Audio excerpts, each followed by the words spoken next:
evening had begun like any other in one of New York City's most exclusive restaurants, a place where power brokers dined under dim lighting, where whispered conversations carried more weight than the clinking of fine crystal. The ambiance was deliberately understated, the air thick with the quiet confidence of the elite. Seated at a corner table, Barron Trump appeared relaxed, engaged in conversation with two close friends. At 6 feet 7 inches, he towered over most, yet his posture was composed, his manner calm. Unlike his father, Barron had spent his life largely outside the media circus, avoiding the political spotlight that followed his family. But on this night, whether he had anticipated it or not, there would be no escaping it. The moment of tension arrived almost too smoothly, like a scene written into the night's script. A subtle shift in the restaurant's energy, a brief exchange of glances among the waitstaff, and then the presence of a man striding toward Barron's table. The restaurant's manager was a middle-aged man with an air of rehearsed politeness, the kind of authority that thrived on discretion. He wasn't here to cause a scene. He was here to resolve one before it could begin, and yet in that moment he became the very cause of it. "Excuse me, sir," he said, his voice soft but firm. "I'm going to have to ask you to remove your hat." Barron turned toward him, his expression unreadable. "Is there a dress code against hats?" he asked, his voice measured, almost casual. The manager hesitated, because no, there wasn't. Not officially. But this wasn't about a hat, and both men knew it. "We reserve the right to refuse service to anyone whose presence might make our guests uncomfortable," the manager replied, his carefully chosen words masking the real message. It wasn't about discomfort, it was about who he was, and more importantly, what he represented. At that moment, the restaurant's low hum of conversation seemed to pause, as if the entire room had tuned in, their forks momentarily abandoned. The quiet weight of tension spread across the space, waiting to see how the young Trump would respond. Barron studied the man for a beat longer, his eyes locked onto his, reading between the lines. "So I'm being kicked out because of my last name?" he asked, his voice still calm, but now edged with something sharper. The manager's expression didn't change. "Because of that hat," he corrected. "This establishment does not welcome political displays that could be divisive." A slow inhale, a slight tilt of Barron's head. Then, without breaking eye contact, he reached up and removed the red "Make America Great Again" hat. He held it in his hand for a moment, running a finger along the brim as if weighing his options. The tension in the room deepened, half the guests watching intently, others pretending not to, their curiosity betraying them. And then, just as smoothly as he had taken it off, he did the unthinkable. He placed the hat back on his head. The act was small, almost effortless, but in that moment it carried the weight of something much larger than himself. It was no longer just a symbol of a political movement. It was defiance, plain and simple. A ripple of energy spread through the restaurant. Some diners nodded in silent approval, others exchanged uneasy glances. A few even reached for their phones, sensing that something newsworthy was unfolding before their eyes. Barron exhaled lightly, as if he had already known how this would play out. Then, in a deliberate motion, he pushed his chair back and stood, adjusting his blazer. "If freedom of expression isn't welcome here," he said, his voice even and composed, "then neither am I." For a moment, the manager hesitated, caught between protocol and the weight of the moment. But Barron had already made his decision. Turning to the waiter, he pulled a thick stack of $100 bills from his pocket and placed it firmly in the young man's hand. "This is for you," he said, his voice softer, more personal now. "You shouldn't suffer because of someone else's choices." Then, without another word, he turned and walked toward the exit. The restaurant remained frozen, caught in the aftershock of a confrontation that had started as a quiet demand and ended as a defining moment.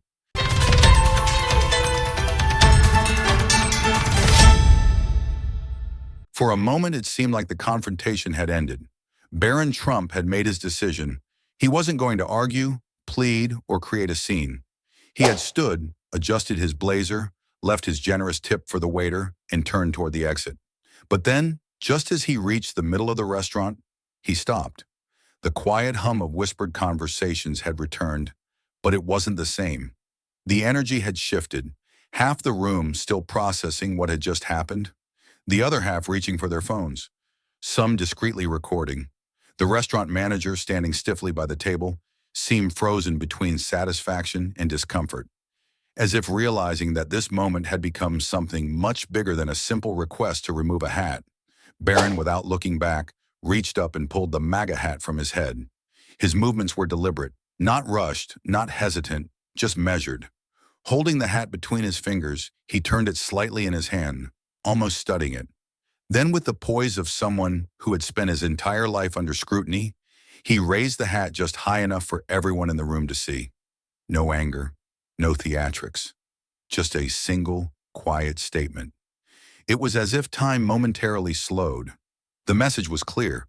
This wasn't just a red cap with 4 words stitched into it. It was a test, a symbol, a question left hanging in the air for every person in that restaurant to answer for themselves. The effect was immediate. A couple near the bar, who had watched the entire interaction in silence, nodded approvingly. Across the room, an older man straightened in his seat, his lips pressed into a thin, knowing smile. A group of young professionals, well-dressed and clearly aware of who was standing in front of them, exchanged uncertain glances. And then there were the others, faces tightening, shoulders shifting uncomfortably, the weight of their own political convictions pressing against the moment. Barron Trump lowered the hat, placed it firmly back on his head, and with that same effortless calm, turned and walked toward the exit. The silence that followed wasn't empty. It was charged. And then, just as he reached the door, something completely unexpected happened. A voice, hesitant but steady, called out from the far side of the restaurant, "Hey kid, respect!" It was an older gentleman dressed in a tailored navy blue suit, the kind of man who looked like he had spent a lifetime negotiating deals in rooms just like this one. He lifted his wine glass slightly, a subtle acknowledgement, a nod to the moment. Barron didn't break stride, but for a split second, there was the faintest smirk at the corner of his mouth. He gave a slight nod in return and stepped out into the night. As soon as the door swung closed behind him, the restaurant seemed to exhale all at once. Conversations erupted again, hushed at first, then louder. The manager, still standing in place, suddenly seemed less sure of himself. Had he made the right call? Had he just thrown gasoline on a fire? Within minutes, the first video clip had hit social media. The hashtags followed almost immediately. #, Barron Trump, #, MAGA incident, #, freedom of expression. The debate had already begun. Some called it a bold stand against political discrimination. Others dismissed it as entitled defiance. But no one, absolutely no one, could deny that Barron Trump had turned a quiet dinner into a public statement, and the world was already watching to see what would happen next.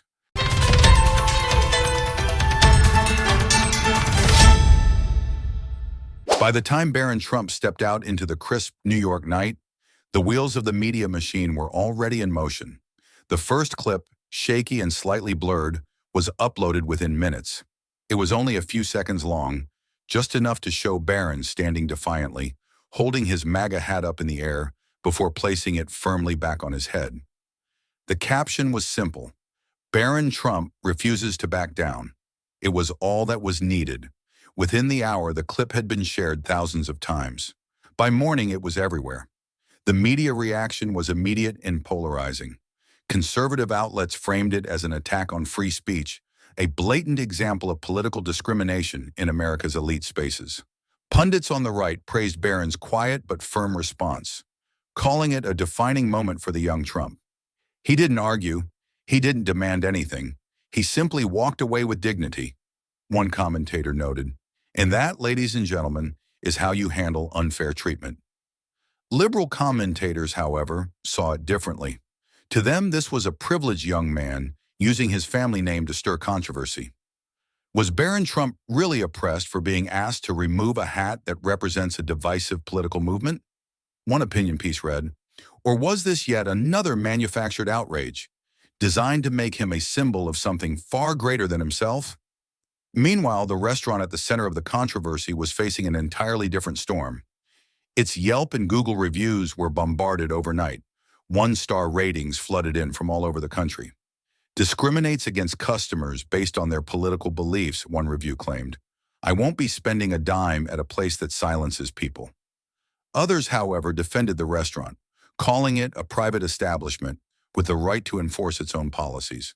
But the real twist came when the restaurant's owner, who had reportedly been unaware of the confrontation at the time, broke his silence. By midday, an official statement was released. "We deeply regret that a guest in our establishment felt unwelcome based on personal beliefs. We strive to create a dining environment free from political division and controversy. While our staff acted with what they believed to be the best intentions, we recognize that mistakes were made in handling this situation. Mr. Trump is welcome to dine with us at any time." The statement was clearly an attempt at damage control, but the public wasn't buying it. For many, the apology seemed too little, too late. And for Barron Trump himself, he stayed completely silent. No interviews, no dramatic statements, no posts defending his actions. Only one single message, quietly posted on his private social media account late that evening. A lesson in tolerance. No explanation, no context. Just 4 words. And somehow that single sentence carried more weight than 1,000 news segments combined. Because in a world where political battles are fought in viral clips and trending hashtags, Barron Trump had done something almost unheard of. He let the world make its own decision. Some saw him as a quiet hero, standing firm in the face of unfair treatment. Others saw him as a symbol of privilege, turning a dinner snub into a political statement. But one thing was clear: what had started as an ordinary evening in an upscale restaurant had turned into a national debate. And whether he intended it or not, Barron Trump had just stepped into the political spotlight in a way no one had ever expected.